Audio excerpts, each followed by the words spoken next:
இன்றைய தியானம்.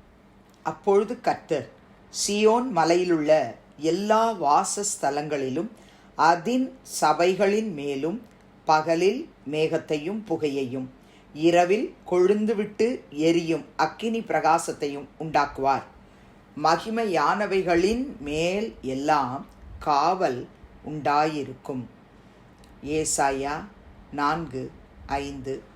ஆண்டவரும் இரட்சகருமாகிய இயேசு கிறிஸ்துவின் நாமத்தினாலே இந்த காலவேளையிலே இன்றைய தியான நிகழ்ச்சியின் வாயிலாக உங்கள் ஒவ்வொருவரையும் சந்திப்பதில் நான் கிறிஸ்துவுக்குள் மிக்க மகிழ்ச்சி அடைகிறேன். பிரியமானவர்களே, இன்று கர்த்தருடைய நாள். ஆண்டவராகிய இயேசு கிறிஸ்து உயிர்த்தெழுந்த மறுபடியும் 8ஆம் நாள் என்று சொல்லி யோவான் 20ஆம் அதிகாரத்தில் நம்ம வாசிக்கிறோம். மறுபடியும் தோமாவுக்காக மறுபடியும் அவர் 8 நாளைக்கு பின்பு தரிசனமாகி தோமாவுக்கு தன்னை வெளிப்படுத்தினார் என்று பார்க்குறோம். அவருடைய மணவாட்டி சபை கூடுகிற இடத்துக்கு கர்த்தர் இந்த நாளிலே கடந்து வந்து நமக்கு தரிசனமாக போகிறார். நம்ம கூடுகிற சபையிலே கர்த்தர் ஒரு காவலை வைத்திருக்கிறார்.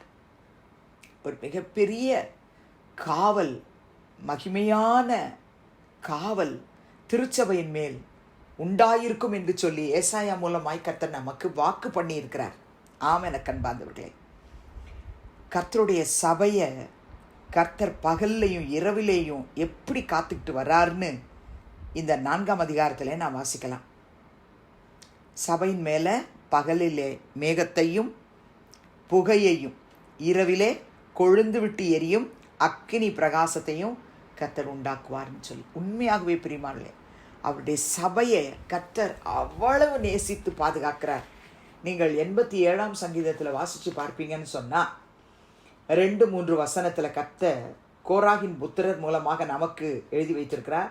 அவங்க பாடுறாங்க, என்ன சொல்கிறாங்கன்னா, கர்த்தர் யாக்கோவின் வாசஸ்தலங்கள் எல்லாவற்றை பார்க்கிலும் சீயோனின் வாசல்களில் பிரியமாயிருக்கிறார். தேவனுடைய நகரமே, உன்னை குறித்து மகிமையான விசேஷங்கள் வசனிக்கப்படும். கர்த்தருடைய சபையை கர்த்தர் அவ்வளவாய் நேசித்து மகிமையை வைத்திருக்கிறார். கர்த்தருடைய சபைக்கு கடந்து செல்லுகிறதான ஒவ்வொருவரும் கர்த்தருடைய சபையினுடைய முக்கியத்துவத்தை அறிந்து கொள்ள வேண்டும். ஏன் நம்ம சபை கூடுதலை விட்டுவிடக்கூடாது? ஏன் நம்ம சர்ச்சுக்கு போகணும்? கர்த்தர் சபையை எவ்வளவு நேசித்திருக்கிறார் என்பதை நாம் விளங்கி கொள்ளணும். பிரியமானவர்களே, 89ஆம் சங்கீதம் 7ஆம் வசனத்தில் நம்ம வாசிக்கிறோம், தேவன் பரிசுத்தவான்களுடைய ஆலோசனை சபையில் மிகவும் பயப்படத்தக்கவர், தம்மை சூழ்ந்திருக்கிற அனைவராலும் அஞ்சப்படத்தக்கவர். ஆமென் அன்பார்ந்தவர்களே, அவருடைய மணவாட்டி சபையிலே பரிசுத்தவான்கள் கூடும்பொழுது அங்கு பயப்படத்தக்கவர், அங்கு அஞ்சப்படத்தக்கவர் எழுந்தருள்வார்.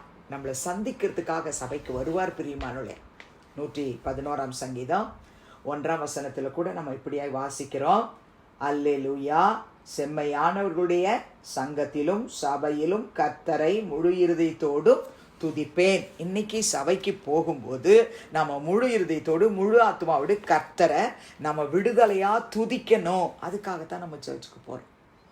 நம்ம போகும்பொழுது அங்கே சபையில் கர்த்தர் அவருடைய மகிமையை வைத்திருக்கிறார் என்று வாசித்தோம்.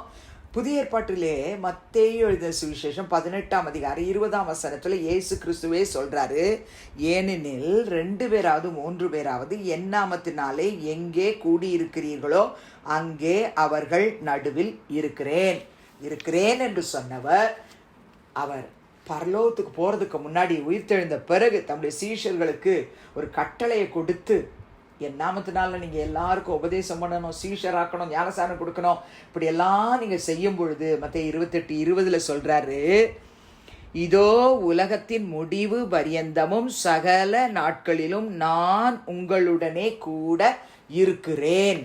உண்மையாகவே கர்த்தர் நம்மோடு கூட இருக்கிறேன் என்று சொன்னவர் நம் நடுவில் இருக்கிறார் என்ற நிச்சயத்தோடு சர்ச்சுக்கு போகும். பிரியமானவர்களே, ஏசாயா 31:4-5 பார்த்தீங்கன்னு சொன்னான், கர்த்தர் அவருடைய சபையை எந்த அளவுக்கு நேசிக்கிறார்னா, பறந்து காக்கிற பட்சியை போல சேனைகளின் கர்த்தர் எருசலேமின் மேல் ஆதரவாக இருப்பாராம்.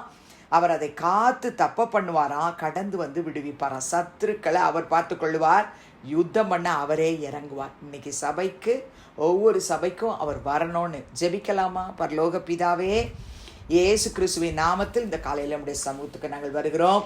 ஏசாயா 4:5 நாங்கள் வாசித்தது போல எல்லா திருச்சபைகளிலும் கர்த்தாவே நீர் உம்முடைய காவலை வைத்திருக்கிறதுக்காய் ஸ்தோத்திரப்பா. நீங்க பகல்ல மேகத்தையும் புகையும் வச்சிருப்பேன்னு சொன்னீங்க, இரவுல கொழுந்து விட்டு எரியும் அக்கினி பிரகாசத்தையே நான் உண்டாக்குவேன்னு சொன்னீங்க. ஆண்டவரே, ஒவ்வொரு சபையின் மேலும் உடைய பிரசன்னம் இருக்கட்டும், சபைக்குள்ளே உங்க மகிமை தங்கி இருக்கட்டும். இந்த நாளிலே ஆராதனையிலே கர்த்தர் எழுந்தருளுவீராக. ஊழியர்கள், விசுவாச மக்கள் எல்லாரும் ஒருமனப்பட்டு ஏகோபித்துமை துதித்து ஆர்ப்பரிக்கும் பொழுது எழுந்தருளும், வார்த்தைகளை கொடும். ஆண்டவரே, உம்முடைய பிள்ளைகள் எந்தெந்த காரியத்தில் பலவீனப்பட்டு சபைக்குள்ள வராங்களோ அவங்களை எல்லாம் உயிர்ப்பிக்கத்தக்கதாய் கர்த்தர் வார்த்தைகளை தார். தேவையற்ற காரியங்களுக்கு கர்த்தர் நீர் விலக்கி காத்துக்கொள்ளும். ஆராதனைக்கு விரோதமாய் எழும்புகிறதான விசுவாச மக்கள் கூடுகைக்கும் ஊழியக்காரர்களுக்கு விரோதமாய் எழும்புகிற அந்தகார வல்லமைகளை இயேசுவின் நாமத்தில் அதமாக்குகிறோம். உம்முடைய நாமத்திலே ஜெயம் எடுக்கிறோம். இயேசுவின் நாமத்தில் பிதாவே, ஆமென்.